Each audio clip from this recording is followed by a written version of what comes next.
Live. Yes, live. Live. Welcome to the Ref Room. Hockey talk for parents, players, coaches, and fans. Text everyone you know. Facebook, chat, tweet, buzz, bling. I don't know. Just do what you have to do. This is the Ref Room with Scott and Brad. Come on, come on, come on. It's about to go down. The Ref Room starts right now. Yes, it does. It starts right now. I am Scott Smokin Silz, joined by my man, Brad Baumruck. Hope you guys are having a great week. Join us for lunch today. Get your peanut butter and jelly sandwich ready. Brad's already choking on his pink lemonade.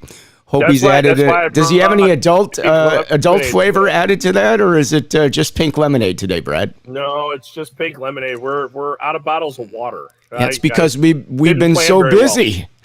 Did you have a record month in February working games?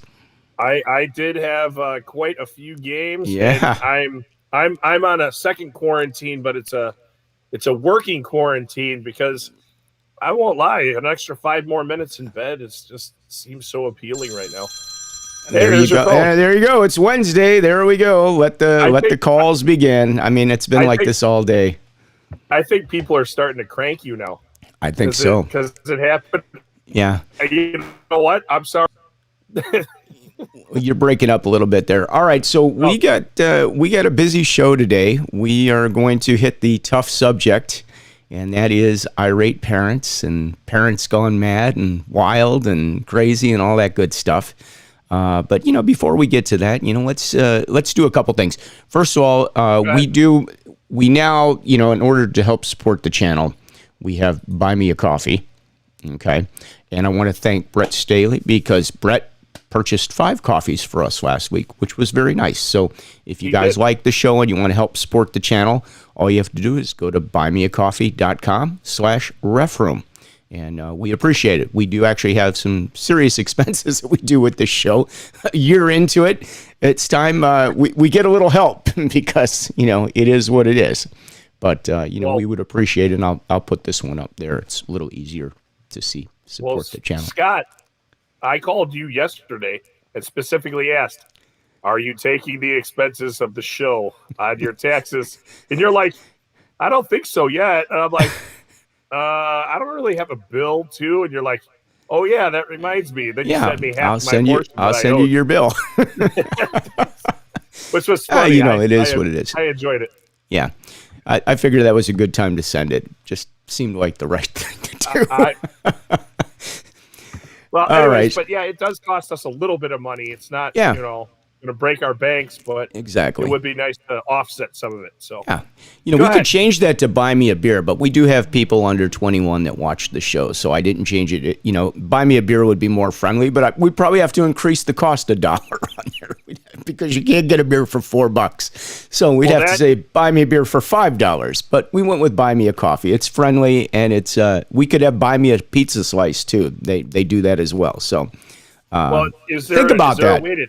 Is there a way to tip, Scott? Because if I'm buying a beer, you always got to tip. You got a tip. Or Well, there else- you go. or You else just when you run just up- buy more rounds. That's all. You can just go. add to it. That's how that can work. But again, All thanks right. to Brett last week, we just started doing this, and he was the first person, and he bought us 5 coffees. So, wow, we've got enough coffee to keep us caffeinated for a period of time. So, thank you to Brett. All right, let's get to it. I mean, there's been some craziness. Am I right, Brad? Of course there is. Every hockey season has some craziness. And Because I always say, if you don't have at least 1 or 2 crazies on your team, you don't have a team. You got to have a couple crazies on your team. A, they make for fun in the locker room and on the trips. And B, I mean, they just keep everybody else sane and in check, okay? And you got to have 1 or 2 of them. Otherwise, you don't have a hockey team. And of course, and if you you don't probably know have a who couple the- parents that go with the insane players. And maybe the parents are the sane ones. Like maybe they're like maybe the sanest kid on the team has the crazy parents. You just don't know. So well, the one thing is, Scott, if you're a parent on a team and you don't know who the crazy parent is, check that the means mirror. you probably are the one. That is I so just throw true. that out there as a joke. Yeah, that But is so no. true. No, there's always some crazy people and some crazy parents. But Scott, the big thing is people just yelling to yell. And I think as an official, that's the most annoying part of people yelling. And we do understand and we get it when we mess something up. We know it. Trust me. When we're the first person to know it in the entire building, right? But you have people that are in there yelling at stuff that they don't have any clue as to what they're yelling over. They don't understand why. They don't know the rule is really what it comes down to. And you make a call. It could be waving and icing. It could be as simple as waving and icing. The team is making a line change and the puck goes by the guy and you wave the icing because they don't want to play it or they're going to have too many men on the ice. And you wave the icing and people are screaming at you. It's like, please know the rule if you're going to make the comment. I mean, I'm going to go out there. So we have the seminars that you guys have been doing, and I actually had a friend of mine that signed up for the level 1 Oliver. seminar. Well, I wasn't say Go ahead. now I can't tell the story because you've given out the name, so I can't do this. But when his son is a goalie and he started playing. And one of the things that he told me, like I took him on a road trip with me to do a show. I went to Austin, Texas for a show a couple seasons ago. And, he was on the road with me and we were talking. And he's like, oh, yeah, we just love ripping the referees and everything else. Well, I think he's got kid was probably a squirt or something like that. First year in hockey, doesn't know any better. And I gave him a hard talking to in the truck. We had like a 20-hour drive. You're going to get a talking to right now. So I explained to him, that's not really cool, and this is why. And he's like, wow, I never really thought about that. We just kind of thought it was fun being up there ripping. And, if you go out and you evaluate a game and you're sitting in the stands, you'll be watching a game that has absolutely nothing going on, and all the parents are like, oh, the referees aren't calling anything today. There's nothing to call, people. There's nothing to call. There's nothing going on out there. So why do they just like single out the referees. I don't get it. But you know, we had yeah. There's a perception, Scott, that if you're out there and you're not making calls, you're not doing your job. But you know, the hardest thing is to explain to people our job is like a reporter. We're just like news reporters. We observe and we report. Well, wait, that's how it used to be. They used to give you a fair side of things. That's all changed, you know. So it's all very one sided. But yes, that's what it's supposed to be. We are observers. Right. When I kid and say, "Oh, I'm going to go observe a game," we are the observers. We aren't the ones that get the players riled up on the bench. We're not the ones. You know, you have some of these teams, you have 4 guys on the bench and they're like drill sergeants yelling at these kids like to go do something. And all they know how to do is respond with like craziness. But that's coming from their bench. The bench is like getting them riled up into that situation. Well, you know, we observe what is going on and then we observe and we assess the game.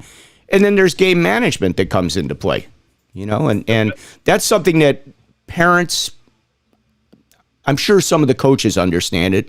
Maybe even some of the players understand, but most people really don't understand game management. You know, and that's fair.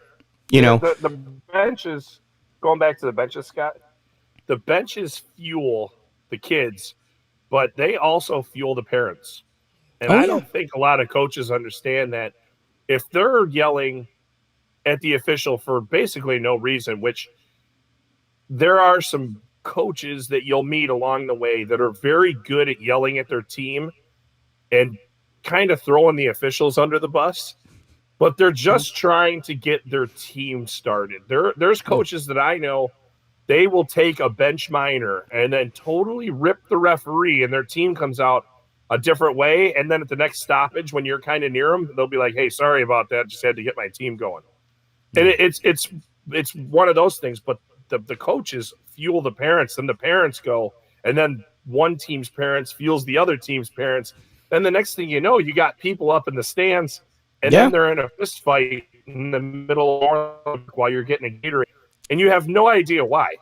You're like, "Oh wow, 2 women are punching each other in the lobby." Yeah. Okay. And if you haven't seen that, you haven't been around hockey very long, because it does happen. I had a parents fight. I had 2 fights at the same game at the ending. The game ended on a penalty shot in overtime. Kid rips it bar down. Game's over. Got 2 fights, not even one. 2 sets of parents going at it. And what are we supposed to do in that situation, Scott? Since we're observers, because you know, but yeah, police get called, and you know, now it's the police's problem to come deal with it. All you can do is, you know, maintain your control on the ice area and observe what's going on, and if necessary, file the paperwork that you have to do. So correct. That's the big one. That's the big one. File the paperwork. File. You know, let them know, because and I know those parents ended up getting suspended for a period of time. You know, how many of you guys? Let's go to the chat. I'd like to know, like, first of all, any of you guys have a little story that you might want to share with us of a situation that's taken place. You know, I got a secondhand great story. Okay, well, great. I'll tell you in a minute here. And you know, do you guys want to, you know, do you want to keep going on this subject as far as like, if you have some stories, we might be able to bring somebody in here or whatever. So, you know, we'd love to have you guys involved in this. Have you been assaulted? Have any of you guys out there been assaulted at a game? Put it in the comments. Let us know. I mean, it does happen. And, you know, have you had that situation? I mean, I've been in a couple of situations at men's league. For me, it's been men's league. I had a situation in a men's league game, and, you know, there's video. You know, everything has video. So guess what? You know, the guy got suspended. He got a 2-month suspension and a 2-year probation. So, you know, they do a really good job of following up on this stuff, guys. You just have to be accurate in what you're doing and make sure you do your paperwork and everything else. So, you know, it's we need to keep Scott, everybody safe out there. Mine is men's league. I've had players assault me too on youth levels, but not to where the players are chasing you down. That's happened in men's league to me, or they physically like I had one guy check me in a men's league game after the whistle, like stuff like that. And I had a goalie chase after me, and I skated into the other team's bench. And I stood behind them. I jumped into their bench, and I got behind them because they all shielded me. Before he comes down with the stick? Well, he threw a water bottle at me first. So, Okay. but no, like in youth hockey, normally. So what? Just out of curiosity, what did you do to deserve the water bottle and the goalie chasing you? Did you not give him a fast enough whistle? Did you give him a slashing call? Did you give him? Did he shoot the puck out of the arena and you gave him a minor penalty for it or what? I didn't penalize him at all. He shot the puck down the ice. When I went to go pick it up, I leaned over and he shot it down the ice, and I said, "Go get that." And he said, "No." And he grabbed his water bottle and chucked it at me, and I'm like, "Well, you can get that too." And then he chased after me. Nice. But yeah, he was just having a bad night. I found out later afterwards that that day his wife had handed him divorce papers, and he had there's usually a reason that it was coming, and it came out in the after game. And when I made my report, I did then send an email afterwards and said, "Hey, just so everybody knows, this is what was going on in this guy's life." And, he had to come in and deal with it. And, he was very apologetic. Yep. And, it helped out, though, that I had found this out from his friends. Yeah, and you probably saved him a bigger suspension and probation period. Yep. His suspension was still rather lengthy. I think they gave him a month. But he understood, and I've seen him a bunch of times afterwards. We're on no issue with each other right now. I mean, hopefully that stays that way. But sometimes as officials, even though we know something's going on, we can still do more. Yeah. So that's a good thing. Well, I had a high school game a number of years ago. I think it was at Evanston, and it wasn't an Evanston player, so I'll tell you that right now. But it was the team they were playing. And the game ended, and there was some situation, and I had a parent yelling at some kid on the ice in the handshake line. And then I had the player going crazy, yelling back at the person in the stands. Came to find out it was the kid's dad. It was like, wow, you think there might be some problems here? I did some paperwork. I brought it to the coach's attention as well. I mean, better safe than sorry. I don't know what the situation the kid is going home to. You just don't know. So you're better off to put some paperwork in and let them all figure it out, because I'd never seen that in a number of years of reffing. I mean, we see a lot of crazy stuff, but you just don't know. I mean, we see a lot of stuff, folks. If you do enough games, you start to see some crazy stuff that you just go, it's the match penalty look. I got a situation for you, Scott, and you can answer with what you would do. Okay. So there's a fellow official. He might actually be watching, depending on what's going on with his work today. But he was at a game and he was refereeing, and the stands are set up to where the floorboards are right at the top of the dashers, so they're above you. Right. So are we talking Johnny's Ice House east or west, where it's like right on top of you? Hoffman Estates. Hoffman. You know how the runner board's right at the top of the dasher board there, and the stands go up? Yep. Anyway, so he's working a women's, I think, U12 game. I think that's what it was. The age really isn't important. Right. And the one team is losing rather handily to another team. And at the end of the game, this dad starts cheering. You know how fans do at the end, for the winning team, they start cheering. Well, this guy starts cheering, but his daughter's on the losing team. And he's cheering and going crazy in the stands and whatever.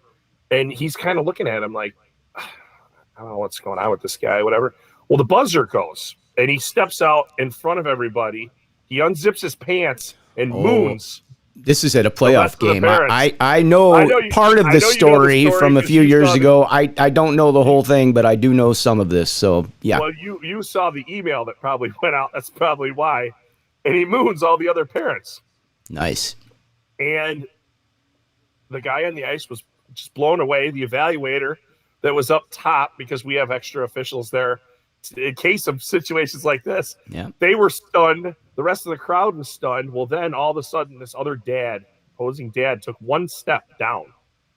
And the referee on the ice was like, "Oh, this guy's about to get killed." And the guy looked at his wife, and he stepped back. The guy pulled his up.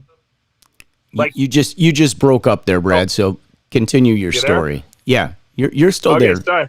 So this guy steps back up, and the guy just turns around, zips his pants up, and walks out of the building. Everybody was stunned. Yeah. What would you do in that situation, Scott?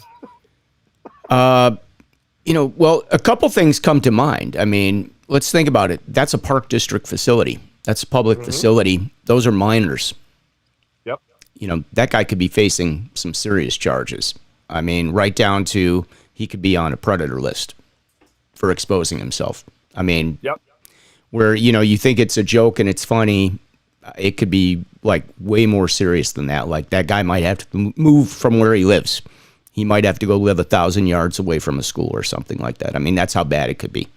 So no, I hear you, but seriously, like people, parents don't think about that, but like you do something like that at a youth game, Well, what did he end up getting? Just out of curiosity. I mean, he had the daughter, and then he had a son that played for a very competitive high school team at the time, and he was barred from all arenas. You were on that email because you're an evaluator. You were supposed to, if you saw him, you were supposed to make sure that he left.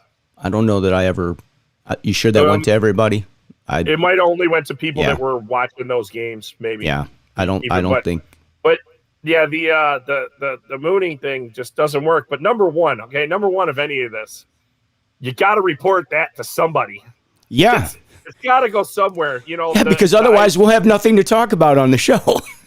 Well, Scott, the one thing that I'll mention to everybody, even if we have an irate parent, which we're going to still deal with, how we deal with them while they're doing it. But when you throw a parent out, all right, and it happens, it doesn't happen as often as you would think it would. No. I know everybody has, it happens a few times a season. I mean, It's not excessive because I think for the most part, everybody understands the emotions of hockey, and most of the referees are pretty level-headed unless something really is bad said or something is, somebody's just out of control. Chances are they're going to get to stay and watch the game. Agreed. And, but when you do throw them out, you need to report you need to document it. Yeah. What everybody does in ice hockey, it doesn't matter at the NHL level.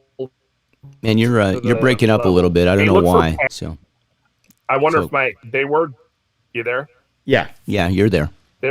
They're doing work, I know, in the area of our internet stuff, so that's probably what it is. Sorry. Yeah, you're on the Steve Rickard AOL dial-up service today, it seems like. So you've got mail. You've got mail. No, you don't. But, your service won't let you have mail. But if you threw them out, make sure you report it because they look for patterns. Yeah. And if the pattern is there, they take care of the people that need to be taken care of. I'm sorry about the internet, Joe. Don't rip me here on this one. There's some comments over there, Scott. Well, I'll tell you a funny story. I was at Center Ice one day, and AAA game, this is a couple years back. My partner asked a gentleman to leave, and so we were on the international rink. So that's the rink to the right when you walk in the building. And the guy is standing down at the far end, down by the scoreboard. So if you know the building, he's down there in the corner. Probably a goalie father or something, but he's over there in the corner. My partner told him he's got to go. And so he starts making the walk of shame out of there. And as he gets about halfway down, he gets the phone like he's getting a phone call or something like that.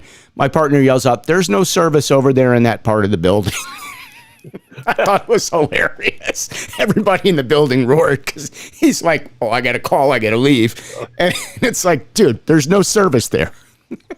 So it was funny. There's a very prominent official in Chicago that doesn't officiate anymore, and we wish he would, but I'm working on it. He's a pet project. But anytime he'd have a parent yelling at him, he would skate over and be like, hey, can you go outside in your car and check on the radio? If the game's being broadcasted out there, let us know afterwards, okay? And that normally would calm it down because you want to go sit in your car. The game's not out there. Yeah, I hope We you got don't good care. internet service so you can watch it on Live Barn or whatever stream you can get your game on. But yeah, I mean Live Barn not on in a lot of places in Illinois right now. that's right. That's right. I don't know if it's back on now or not since hockey's back open. You know, It's not. A It's lot of not. places are not on. Okay. Unfortunately, we've kind of ran into it. Hey, Scott, there's a lot of good comments over there. Yeah, let's might look wanna- at some might of these. wanna roll I got to go back back up. to the top because it's actually long today. So just a reminder, everybody, make sure that you please click the link so that if you're coming in from the Facebook group. Now, a couple things before we get to all the comments. You can watch our show on Twitch every week. And if you haven't checked out Twitch, it's actually a really good service. There's a lot of cool features on there. So like if you follow us or subscribe, you'll get some cool graphics that pop up. There's some neat things that Twitch allows us to do that nobody else allows us to do. So it's twitch.tv/refroom. Okay. And then you can watch us on YouTube, which hopefully you're watching us from YouTube as well. And that's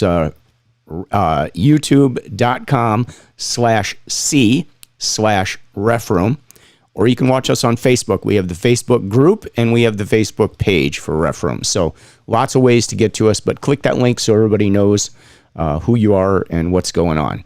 So let's start here with some comments. Let me bring you go there, Scott. The one thing is Twitch. So I still play quite a few video games. It's still my secret passion, which it's not that secret, but they have, drops and stuff on Twitch. So I've been watching some stuff for some exclusive content, and I'm gonna really give them a shout out there. It's a pretty cool little app. They have some very cool features available because it was built for gamers, but you have guys DJs are going over there to do their live streams. And a lot of the guys are doing live streams like this, like podcasts on Twitch as well. So it's a great outlet. If you haven't had a chance, check it out. We like them and they like us. So love to have you guys watch. All right, let's get to some comments here. Let me just kind of position this a little better. Chris says, I did a friend's kids hockey game. I know a lot of parents and they were yelling to just yell. What stinks is when they take it too far. Yeah, you're absolutely right, Chris. That does happen. Brad's enjoying a Pink My Whitney. internet. Okay. Yeah, well, it's not a Pink Whitney, Brandon, but thank you. Yeah. I'm not a big spit and chiclets guy, but I do understand the reference. Yep. But it is definitely not a Pink Whitney. I Chris did says- have cherry and pomegranate last night, but that's what the kids made this morning. Okay. When I was a younger official, had a parent follow me to my car. I told him that he was threatening me and it's against the law. Called 911 real quick and he left. Yeah, I've heard some stories about some of our younger officials being almost chased to the car. I don't know if that was you, Chris, or if it was another one. Unfortunately, there's been more situations like that over the course of time. And, I know the association, I know everybody is doing their part to try to make sure that doesn't happen, that everybody is safe. But we need to be aware of this, guys. So, just, know where you are in the building, walk out with your partner. If you need help, get help. If you need to make a phone call, make a phone call. Be sure you do paperwork, whatever the case may be. Paperwork. Get it noted because, no matter what. Everybody's looking out for everyone's best interest here. Make sure that you follow up on that stuff. Is that probably the best advice we can give? Scott, I have a personal story. The same official with the go check on your car radio. Yeah. Me and him were working. We've known each other now for over 20 years, officiating wise. And we were working at a very local rink, and we were working a very lower level game. And we had a woman follow us out to our cars, screaming at us the entire way. Nice. And she said, I'm going to report you guys. And she wrote down our license plate numbers. And we were like, what is that all about? Like, is she going to try and go to the DMV and search the license plate number? Like, it was very awkward for us. And we were in our, if we were over 21, I'd be shocked. Yeah. But we definitely filed the paperwork, and I know she was talked to at least, but it was a very uncomfortable situation. The best thing that we did we didn't really respond to her. We just said, yeah, okay. And we quietly got in our cars and left. And like you said, walk together if you can. If you got to run, everybody gets that. But if you had a rough game, walk together. Also, know your exits. Wait, some places you can go out the back way. You can go, you go a different route. And that's really highly advisable if you can do it. Yep. Okay, go back to the comments. I just wanted to put that out there because I did have personal experience. Jeff is one of our top referees, AHL referee. AHL, there you go. Had the pleasure of skating with him a couple times over the last couple weeks. A few years back, Bell Tire versus TI at Arctic. Had a beer thrown at me by a parent, and the entire Bell Tire team went after me. Called Orland Park Police for an escort to my car. Great times. Great times. Yeah, good times, fun. What's the? I don't know what the cliche for that is. Good times, fun times. It's definitely not a situation you want to be in. The one question is though, since he threw a beer at you, is that him buying? I'm just curious. Yeah. What do you? Did you fall down? Did you get up? Was he getting you your beer? Hey, nope, that doesn't happen. Remember that. No, of course not. No, it's a sad situation. I mean, this is a tough show, guys. I mean, we really don't want to put anybody under the bus, but guys, we all need to be aware of what we need to do and how to respond to some of this stuff. And keep in mind too, like if you have any situation, the number one thing is you don't want anybody coming out on that ice. Nobody should be coming out on that ice. And sometimes even if you have a player that gets hurt, you have somebody wanting to come run out on that ice that we don't know who they are, and they have no business being out there. Unless they're a doctor or unless they're like a nurse probably, and they've identified themselves as such, if it's little Johnny's dad, he probably shouldn't be on the ice. I understand he wants to be there, but that's what his team is there for in terms of his coaches and things, and they will make the decision if little Johnny's dad needs to be there. But, you do see this, especially if you worked a mite or a squirt game. I had, many years ago, I worked I think it was a mite game, and I had a parent basically like climb over the tall glass. Like, this is the tall glass. Like, I don't even know how the heck this guy got over this glass. Like, I don't even know how he could even reach up to grab the glass, let alone get up there. And I'm like, dude, you need to get off the ice. We got him off the ice immediately. But, they're crazy. It's their kid, I get that. I get that. If it was my Frankie, my dog, I would be like climbing the glass too to take care of my puppy. But the fact of the matter is, you don't want them out there. Nothing good. What if they slip and fall on the ice and crack their head open? I mean, you're going to have more problems. So then you're calling a second ambulance. Yeah, exactly. And, if you do this long enough, you will call an ambulance for somebody at some point. It's just the nature of the beast. And it could be an accidental situation, or it could have been, something from a check or something gone wrong. A little tip with the ambulance.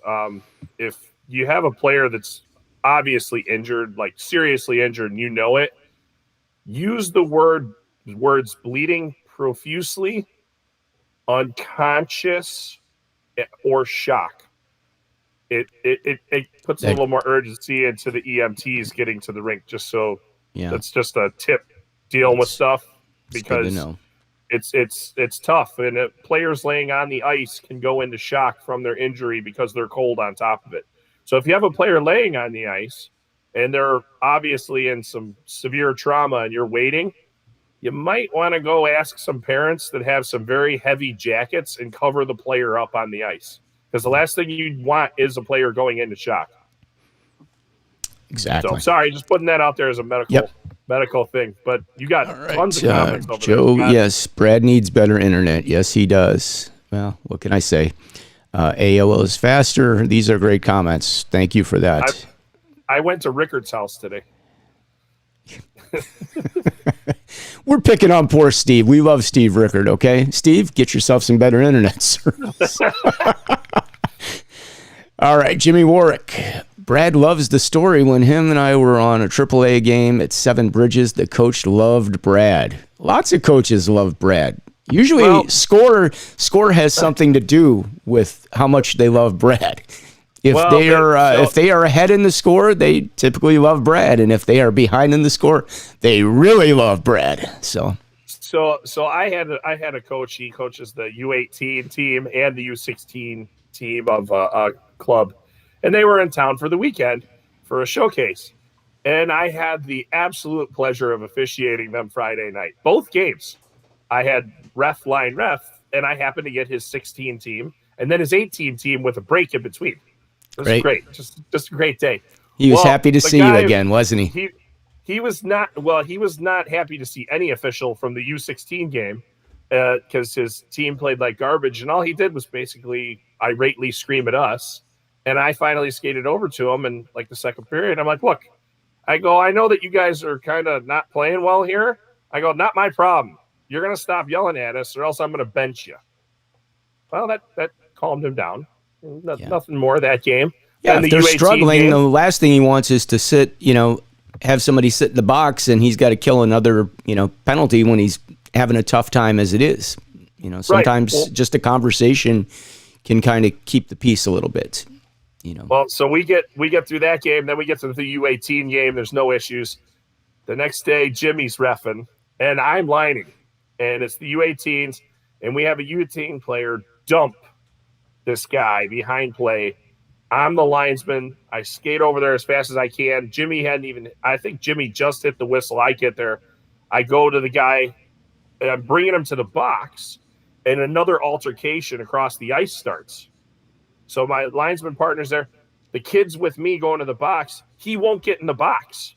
Oh, he great. will not get in the box. So I grab the back of his jersey. He slaps my hand off of him, right? And he won't get in the box. He won't get in the box. And finally, I get him in the box. His coach is screaming at me because there's an altercation going on. So we separate these guys, put him in the box, and I skate by Jimmy, and I go, and give whatever that guy has, and give him an extra 10.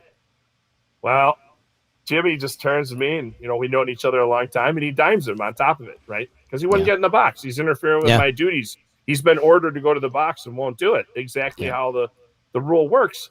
Right. Well, then the coach goes, this guy was a jag-off yesterday. Well, I don't think he said jag-off because he's not from Chicago. This guy was an asshole yesterday. Now he's an asshole today.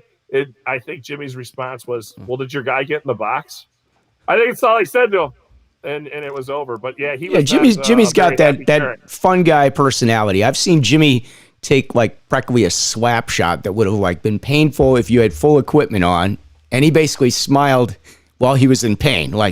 Those guys scare me. That's why he's a hockey player. When you can take that much pain and you just smile, you're not like, what are you doing? Where did you learn to shoot the puck? He's just like this, and he's in screaming pain. So Jimmy's a great guy that way. And he's a good referee. He lets him play, no doubt about that. So all right, keep he's going. One of our boys. There's a lot of comments. Yeah, there are. All right, listen, you guys, it's a very touchy subject. Somebody that didn't click the link, that's why it's a touchy subject. Now, it is a touchy subject, and it's a touchy subject. I mean, if you go to a USA Hockey, like a district seminar or something, and this subject comes up and gets talked about, I mean, they're very concerned about it too, and believe me, they are looking at everything they can in order to make it as a better environment for everybody at all times. And, that brings me to the point of, you're talking about having to put the player in the box or grab the player and get him off. I raised the question at USA Hockey as to what is the amount of force you can use to, get a player to the penalty box or take care of him, because you shouldn't be touching players. If you can avoid it, you should not be touching players. But the answer that came back to me was the minimal amount of force necessary to get the job done. Mm-hmm. So, you're dealing with an 18-year-old kid that's raging, probably going to take a little more force there, right, Brad? Versus maybe a 12-year-old that's having a tantrum as opposed to, ready to just clobber somebody. Yeah, you need to definitely evaluate the situation, and if you have to get physically involved, always make sure that it's not in the process of an altercation where there are two officials, because when you do that, you put one player at a disadvantage. because now you're blocking them and taking them out of the altercation and leaving the other player who can strike over you. So number one, they can strike the player. Number two is now you're getting clobbered on accident. So make sure that if you get involved, you're involved, but use the minimal. Like the second you get them out and they've calmed down, let them go. And then just talk to them and just be close enough. So if you look at the higher levels of referees, as the players are skating to the box, they take off a position off their fender of a car, just so everybody knows, to the side, either the left or the right. And the reason is when you skate behind them there, you can see the back of their pants. And if they try to turn and skate away from you, you can literally take your hand and put them right in the back of their pants, and they can't go anywhere. So just a little tip, be there. That's something, I haven't had that explained to me before. That's a good way of looking at it and doing things. There's a lot of, make a note of that, guys. That's a good trick to know. That's something that we probably should be sharing. I know when we had our seminar this year, Jack Raz did our seminar and he did a great job. But he actually talked about, like the bench clearing brawls, because we had a couple of them last year. And I know this is getting a little off the subject because we were really talking about the parents behaving badly. But, all these things lead to the problems with the parents. So when you do have these situations on the ice, depending on how well you handle these situations, that may eliminate the problem that you have in the stands. So that's why we are kind of covering this stuff, because the better job you can do with managing everything on the ice helps manage the stands as well. I guess that's probably the best way to put it. I'd like to point out that Joe is the inappropriate one of the group right now. If you look at the last comment that just came in. I haven't gotten to it yet. John Dunn says officials have situations. I see a comma. If officials have situations, we must be missing safety some of that. First, disengage from the situation. File a report with AI. Call scheduler, someone IHOA or AI. It's down. Here we go. Okay, here it is. I'm sorry. Safety first. Disengage from situation. File report with AI. Call scheduler or someone at IHOA or AI. Yep. That's coming right from the man that knows, guys. So, that is the person that is exactly telling you what you need to do. So thank you for that, John. Appreciate it. Scott, the one thing is let's actually cover real quick, because I know we're gonna get into some more stories here. So let's cover real quick if you have a parent that needs to be removed. What should we do? We should go over to the parent, to the coaches, and try to identify which team they're from. And sometimes the coaches don't want to give the parent up, which is a real problem. And this has happened before. I've seen it happen where nobody wants to claim the person. Like, this person just showed up to watch this game. That's not the case. They're there for a reason. Somebody knows who's there. And, what are our options if we need to identify that person? Well, the first best place to go is right to both the coaches and find out if somebody's going to claim this person. And if they don't claim it, sometimes you'll have a player that'll claim it for you. That'll be like, oh yeah, that's Johnny's dad, little Johnny's dad. Could be little Johnny's mom too. You just don't know. But usually, somebody, that's the best approach you can take if you need to get somebody out of there. Let the coaches deal with it. Let the team deal with it if necessary. Now you have security, and some of the high school games you see somebody with a security jacket or whatever. Usually that person can also help calm the situation down or get somebody relocated. I mean, I've had occasions where I've asked somebody to move. Maybe they've been down in the corner and they're banging on the glass and irritating the goalie or whatever. And I've asked coach, he hasn't done anything to make me want him to leave the building, but I want him to go sit in the stands. He needs to move from where he is. I've had that before. So you've gone to the coaches. The guy's wearing an obvious home team jersey with his kid's number on the back, but he whited out the white. You're making it too easy now. Okay, that's just too easy. So of course they go, I don't know who that guy is. Exactly. Right. Okay. You don't know who he is. Whatever. Right. He just found the jersey in the parking lot. The next option is you ask them yourselves, or if you happen to have security, which you don't a lot, you ask them to leave. If they won't leave at that point, skate over to the scorekeeper box. Both of you get there, put the teams on the benches, start running the clock. Yep. the rest of the parents will get Yes. them out of the building at that point. They will. It's a terrible position to be put in. Yeah. But guess what? The guy that's wearing the home team jersey has a buddy somewhere in that rink or somebody that really hates him. Yep. On the same team. Probably somebody that really doesn't like him very much that's going to. They're going to get him to move out of the building. Then you can resume play afterwards. Make sure you file it. Now, going back to what you said, how do you identify that guy? If none of the players tell you and the coaches go, I don't know who he is. He just found the jersey. Okay? I love goaltenders. I love you all. Okay? And this is a tip that a very prominent official back in the day taught me. Wait a little while after that there you go. issue. And as you're chatting with the goaltender, which you should be during stoppages, say, hey, what number was that player that got thrown out? Yeah. Number 13. Well, guess what? You go to the score sheet. Now you got number 13's last name. You're good to go. You write it up. I'm sorry, goalies. Yep. I have a lot of friends. That's a great move. And you know, we talk about this. We've talked about it several times on the show. Guys, if you are not friendly with the goalie, you're making a big mistake. And when I say friendly, you know, hey, thanks for giving me the puck. Hey, nice save, man. That was a great save. Great job. Hey, thanks for the puck. They can be your best friend when you have a situation down there. When you've got two defensemen that want to just pound on somebody, if you're friendly with that goalie, sometimes that goalie can step in and control the situation as well as anybody. So, you know, knowing that goalie a little bit goes a long way, guys.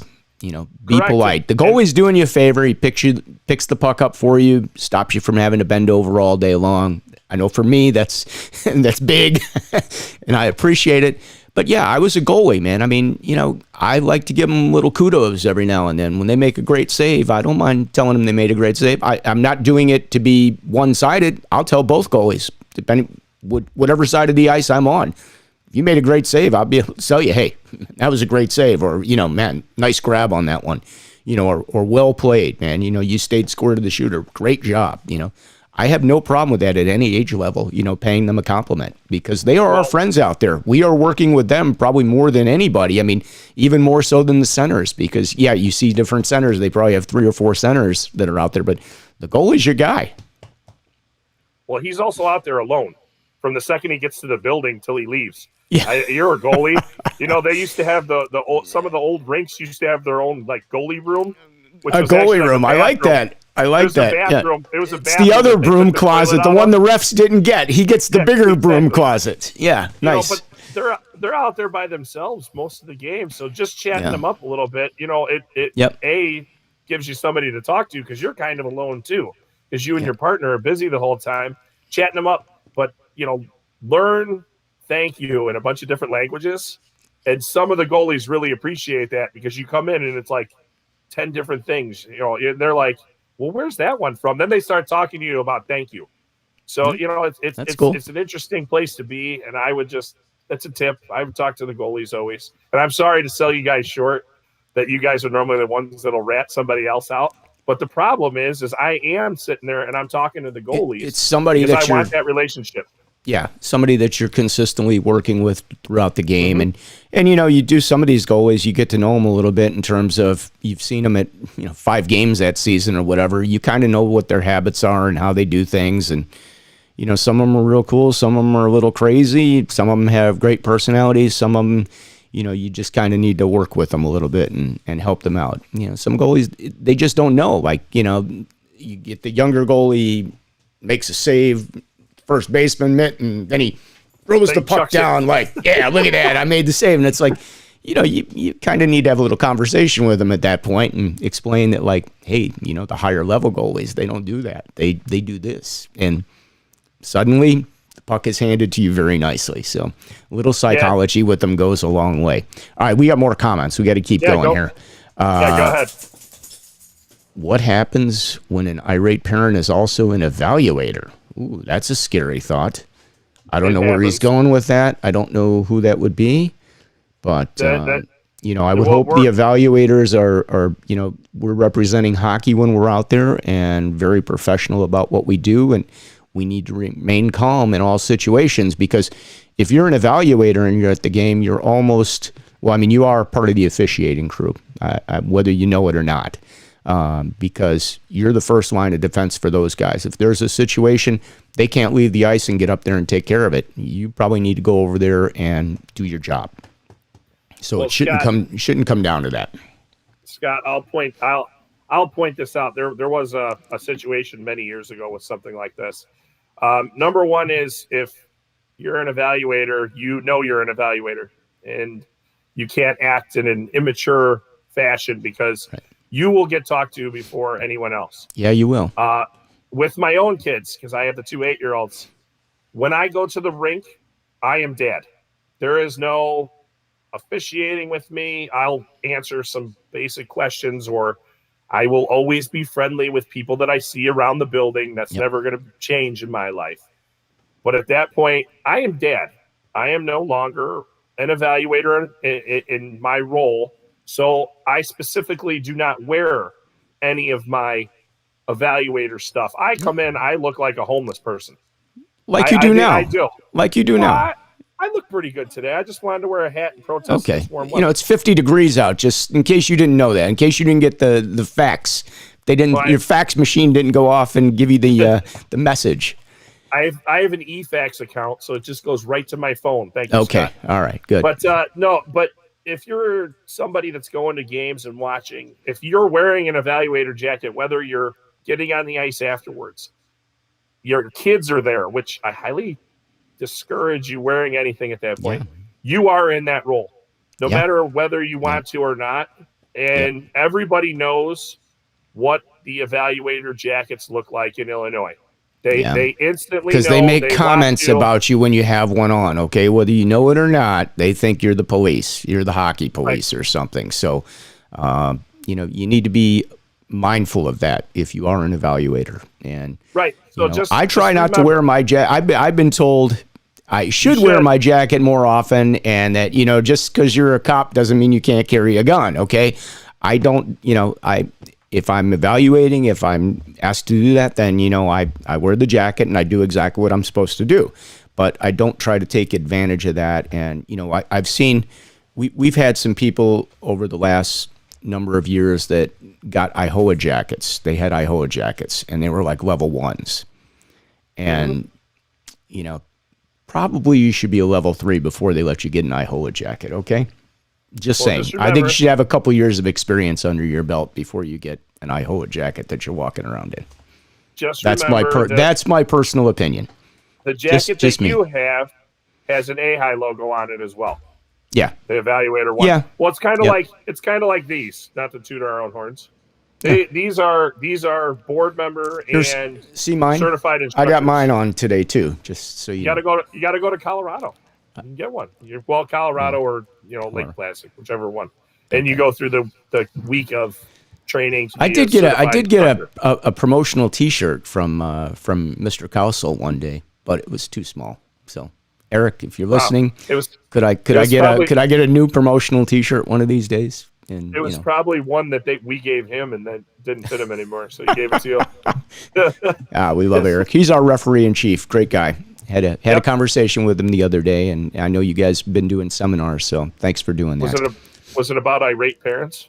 It was about a player that got his helmet ripped off, ripped someone's helmet off. So that's what I had a conversation with him about the other day. All right, okay. Go ahead. We got some more comments. Yeah. Since you brought up the phone call and all that, anytime you call a match penalty, throw a parent out, just so everybody knows, so we're very clear, everywhere in the country, every single incident or game report is investigated by someone. So try to make it be proactive, be available so that they can do their job. Go ahead. Exactly. Thank you. Okay, that's a good way of putting it. Let's see here. User, we don't know who the user is. Had a father of a player who was checked from behind come out on the ice. The father was tailgating before the game and was overserved. The parents suspended the parent and would not allow him back in the rink for the rest of the tournament. Well, that's good. And we've actually seen some of the rinks putting up signs now about tailgating in the parking lots. I don't know, when I was growing up, we didn't have that. Nobody tailgated in the parking lot. I think the parents went to the bar after all the games were done.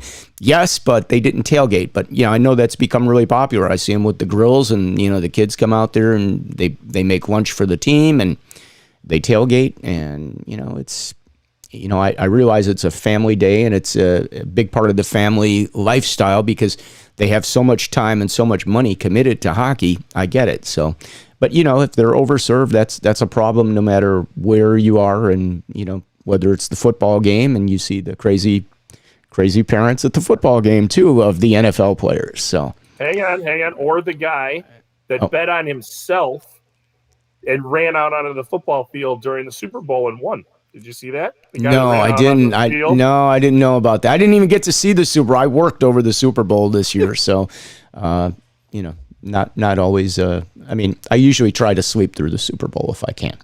Marty Tong, go in with your partner. Yeah, Marty, you are absolutely right. Marty is a master of the men's league and knows the inside tricks as far as that goes. So, yeah, you're absolutely right. Sensei.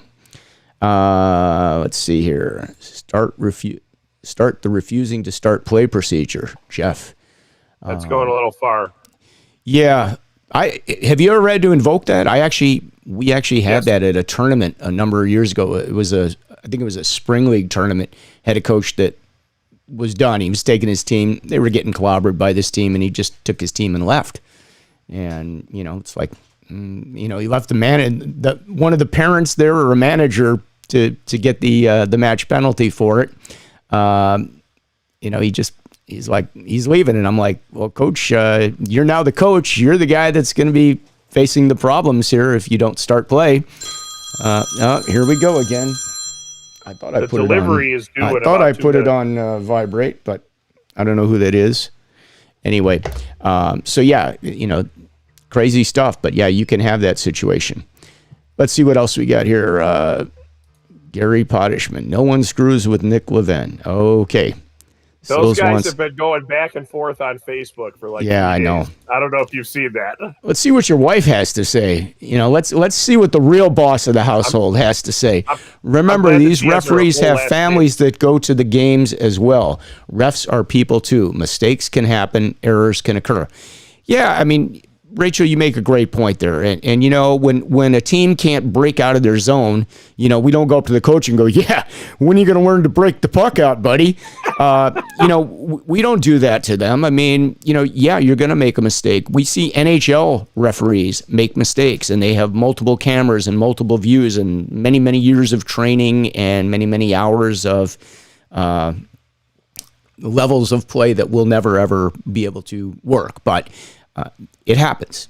It's a fast game. And, I know one of the things that we see sometimes that is tough, these new nets that are strung so tight that the puck goes in and out so fast. Yeah, they're shallow. The new shallow ones. We had a playoff game the other day, Central State's playoff game, and the coaches are like, yeah, we just strung these nets today. This is the first game for them. So because you might want to be on your toes. Well, we didn't have any issues. We saw the pucks that went in and didn't go in. But that's another thing. And that can certainly, cause a stir with the people up in the stands because they may have a different view than what you have.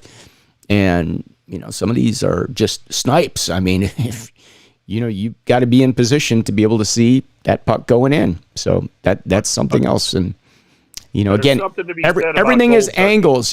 Parents are sitting in the stand with a different angle from where the referees are. Hopefully the referees are in good position and they're able to see what's going on. But, my view, if I'm on the right side, is different from Brad's view, who may be on the left side of play. If that's possible, I don't know. I don't know the lefts and the rights here. I might be on the right, but if you're on the opposite side of the rink, you may be seeing something different from what I'm seeing. And they had a case with NHL general managers. The NHL went in and they were at a general managers meeting, and they put up a video clip of a hit or something, and all the general managers went, "Oh my God!" Like, they were just blown away by this, and there was no penalty called. And they were like in an uproar. Why wasn't that called? And then they showed the clip from a different angle, and there was like nothing. It was like, how can that be? Different angle of play. So it does happen. You know, they've got the camera angles, so they can go in and look at some of this stuff, and you know, everybody is outraged from one angle, and when you see it from the other angle, it's like, how can that even be possible? Like, that was nothing. Well, that's what we face sometimes too. I was watching a Montreal game, and player came across and smokes this other player at center ice right by the scorekeeper box. I mean, destroys him, right? So they have a penalty on the play. It's a penalty, no doubt, like no matter what. So because the NHL, they have the ability to review now for a major on the ice. Referees can.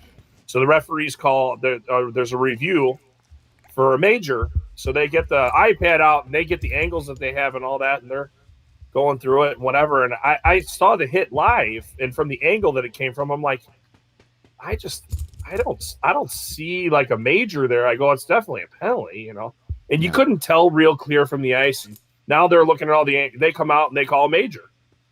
Well, then the player safety committee comes in and looks at it later, and they had a entirely different angle that wasn't involved with the referees or anything, video-wise, that they put out, and you could tell clear as day that it is not a major penalty. It's definitely a penalty, but it's not a major, and it's like, it's tough. Like, even with the angles that they're given, then they have this other camera that they can look at otherwise, or wherever they got the video. I don't know, somebody had their cell phone out or whatever. They have the benefit of this, you know, and I mean, I wish we would get to see some of the videos of some of the stuff we call. I mean, we know the teams have the videos. We know they video everything. I know when I got my leg broken, they sent me a video of it.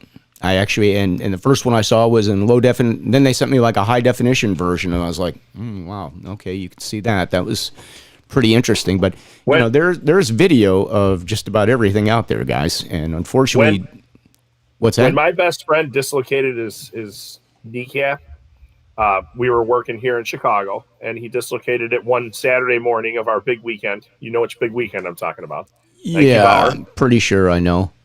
And by the time we finished up our game, somebody from the state that he lives in texted me the video of him getting hit because some parent was there just watching a game, and they're like, I just saw this guy get destroyed. Like, I think he's dead. Like, he got hit that hard.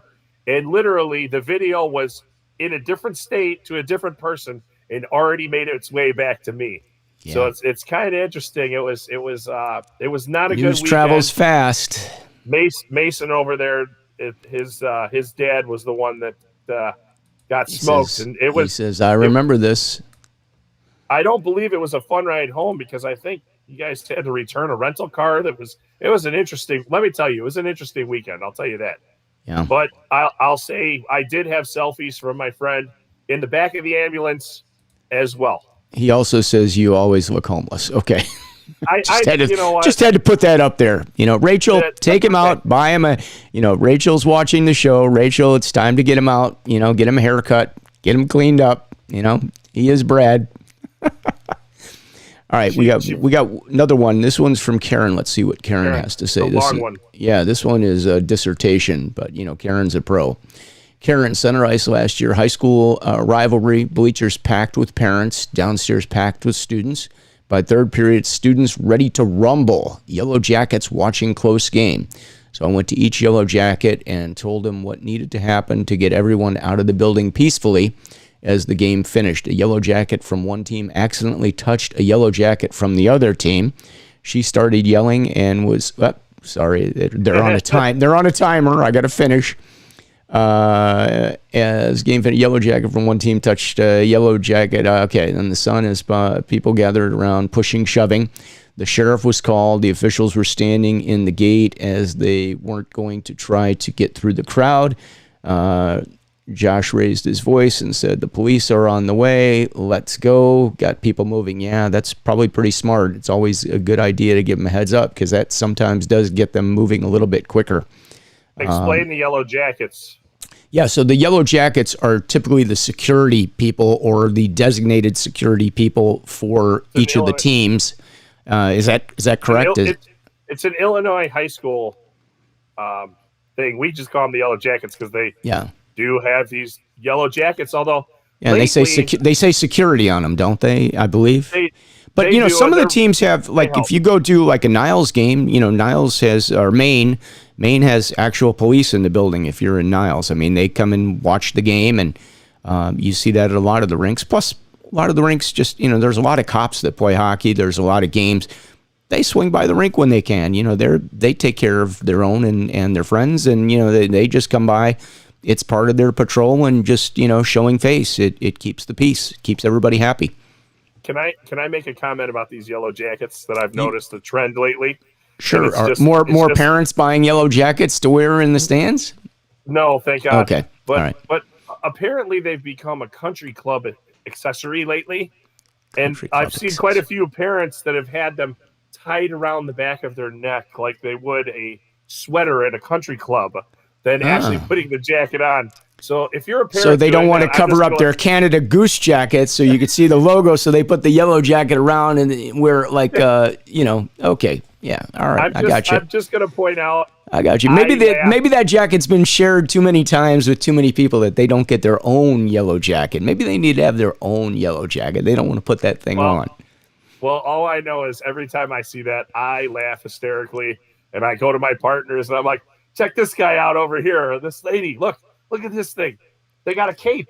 You see the cape? Yeah. Maybe they're a superhero. I love it. So please keep doing it for my own amusement. If you see me at the rink, take the yellow jacket off, put it on like a country club sweatshirt. Well, I'm curious now. I haven't been a part of one of these games where they've actually like cleared the stands. I've heard stories about it. Oh, I cleared the building out, or I cleared this section out. I have not been a part of one of those. Maybe because of all the years in the music business, I can't hear half of what these people are saying to me, and then you put me down in the glass, and we lose the other half of the hearing that I didn't have. So you've never had somebody throw change on the ice, have you? That's an old school thing. That goes back to the 70s where people would throw pennies out on the ice. Now, I know that's very popular at one of the very high-level North Shore schools. Do they throw pennies or do they throw quarters? Because they can afford to throw quarters in that part of town. Both. I mean, okay. All right, just checking. I was part of a playoff game in 19, because we can't say there's nothing going on right now. And there was 19 of 2020. 20. I thought you meant like back in 19 something. I was like, oh, you're finally going to show your age here. No. Okay. No, so this was just last season that we played, that we completed the season. Let's put it that way. Okay, gotcha. And during it, the fans were not well behaved. Bunch of high school kids. We get it. Have a good time, whatever. Yeah. But some of the stuff was beyond vulgar. So the assistant coach went over there and talked to him. No problem. Well, then during the game, here's a quarter. So we had to stop play. Then here's a penny. We have to stop play. So the referee finally was like, look, whoever's throwing the change out here, knock it off. Yeah, throw paper, throw the dollar bills out if you're going to throw something, because, we can at least pick those up and nobody will get hurt. So no more than 10 seconds later, we start play again, and I see a quarter. I'm flying right. Beep, we hit the whistle. We got rid of every student in that section because it was only on the one. You can tell where it's coming from. Sorry, somebody ruined it. So we have to watch them march out, which, by the way, it was so packed it took like 20 minutes for them all to get outside. So they go outside and they won't disperse from the parking lot. So the rink's trying to get rid of them, all that. Okay, so the rink's like, I'm done with this. So they call the police. Oh. So the police come. The police are there. They're videoing the police with their phones. They won't leave. The police are like, what the heck? So more backup comes. There's like 8 cars there from what I heard. And all of a sudden, they're like, you can't make us leave. You can't make us leave. So the cops went in their trunks and got out their riot gear. Whoa. You are leaving. That got them out of the parking lot. A little bit of attention there. Yeah, real quickly. Yeah, so cops are putting their up for their next. They're getting dressed for their next game. Yeah. So, once we heard about that, the referee that was on the game, that because it was a 4 official, me and him, I was lining, so I got lucky. I didn't have to do any paperwork. the two of them figured it out. One of them still submitted a report and put even that detail in there because that's kind of disturbing. Well, I was there last year and when we were able to play, and they did have some police roaming the building, and I think that's due to the rink. So just remember, they're there to help. If you need them, be nice to them. You know, don't. I mean, typically somehow the police department seems to know who the rivalry games are, and you know they appear. I mean, if you have one of those games like pre-Thanksgiving night, and those are typically the rivalry games for all the schools. If you got GBN, GBS, or you have Highland Park, Deerfield on the rivalry games, chances are there's probably a cop in the building or somebody that's going to be coming around. Just kind of, they're aware of it. They see how busy the parking lots are too when they're out on patrol, and they see that these places are absolutely mobbed. I mean, if you ever go to Vernon Hills and there's a rivalry game going on, good luck trying to find a parking place. Or, you know, if you're at Heartland and you got Loyola Gold versus New Trier, probably not going to be many spots in that parking lot. You may be parking on the street. And if you're a referee, you know you got to get there at least an hour before the game so you can even get a parking space. You know, I've heard stories from some of the refs, like they're showing up from another game or something, and they can't even get parking. You know, Mount Prospect's going to be in that situation. I showed up for a men's league game there at 10:30 at night and couldn't get parking. I'm like, what is going on at 10:30 at night that there's no parking? Well, I think they're building another rink there, and they've lost some of the parking, so I think they've made arrangements at another one of the buildings. It's like a health club facility or something that you could park over there. The one across the street. You can park and I don't know which one that is, but yeah, you know, we were talking about, you know, we've got some new rinks coming. So, you know, Mount Prospect's got the new rink that's going to be coming in. CYA has another sheet that's going in. I guess it won't be ready. I said it was supposed to be ready by the end of the year. I stand corrected on it because I actually talked to one of the coaches the other day, and he said, no, it's a little bit later than that. So it'll probably be by the end of next season would be my guess, somewhere around there that it'll be ready. So, but you know, they're in the process. I mean, so we got more hockey coming, guys. We're going to need more referees. So, you know, thanks to all the guys that did sign up for the new Level 1 seminar. And, you know, it was a good seminar from what I heard. A lot of people were very happy. I know that they had a Level 2 and a Level 3, and I jumped in for a little bit on a couple of them. It was a lot of fun. It was nice to see a lot of familiar faces. Yeah. So everybody knows. I don't know if it's great that hockey's back, and, you know, the camaraderie, guys. I mean, you know, when Brad was talking earlier about, you know, not being a referee when he goes in to watch his parents' games and things of that nature, I mean, this show was, my idea for this show was is for parents to be able to come on here and ask questions. You know, they always ask questions when we're in the building, and they're curious about how things happen, why things are called one way or whatever the case may be. And it's like, come on the show. Come, you know, post it in the comments. We'll be happy to answer your questions. So if you're a player and you don't understand why something is called some way, come on the show. Put it in the comments. We go through the comments. We're happy to answer the questions. Same thing for parents and for coaches. Coaches. I almost said coaches, Scott. Scott, so I do want to say one thing. I was refereeing at one of our local Chicago rinks, and shout out if the guy happens to be watching again today. Oh, yeah. He came over into the scorekeeper box. He goes, hey, are you the one that does the thing on YouTube and Facebook and the referee show? And I'm like, yeah. He's like, dude, it's awesome. I'm trying to get more people to watch it. And he's going on, and I'm refereeing with a guy that I barely know, younger official, newer official. And he's like, I can't believe it, you know, and he leaves and he goes, that's like your buddy or something, right? And I'm like, I have no idea who this guy is. Yeah. I honestly didn't know who it was. And hey, thanks. I mean, you know, we're trying, and that's the idea. Yeah. Like it's a nice compliment. You know, so this is an open conversation. You know, you sometimes they're not comfortable coming up to a referee. They think they might be viewed differently if they walked right up to a referee and they, you know, ask a question. Some parents are bold. Some will walk right up to you, but some of the coaches know you. And a lot of times the coaches, you see them almost every week, you know, just standing around in the rink. And the first thing is they'll come up, hey, I got a question for you. You know, this is a situation that happened. Why did it go down this way? Or, you know, why is it handled this way? And you'll explain it to them or try to explain it to them. But that's what this show is for. So if you have coaches that have questions, have them come on the show. put them in the comments. And one other thing before we go, first of all, thanks for watching, everybody. We do appreciate you guys. Do you like when we have guests here like every week? Should you put in the comments? Do you think we should have a guest every week, or do you like when Brad and I just shoot the shit? Because, Brad and I can talk. This is kind of like, it's the locker. This is the ref room. This is what we do in the ref room all the time, and the conversations are great. That's what I love about hockey. Doesn't matter who we're working with. We all got great stories and great conversation to share. So that's what this show is an extension of. I pointed it out, without saying ref room in my article, Scott, that we love to talk about hockey no matter what. Yeah. I know. Brad. I know you're going to. I am going to give you static about that because, that was your opportunity, Brad. I mean, I'm calling you out on it now. Yeah. And by the way, your wife says this is from your wife. But He has many winter upstairs. and regular hats upstairs. I don't know, Rachel. Maybe she went to find you one.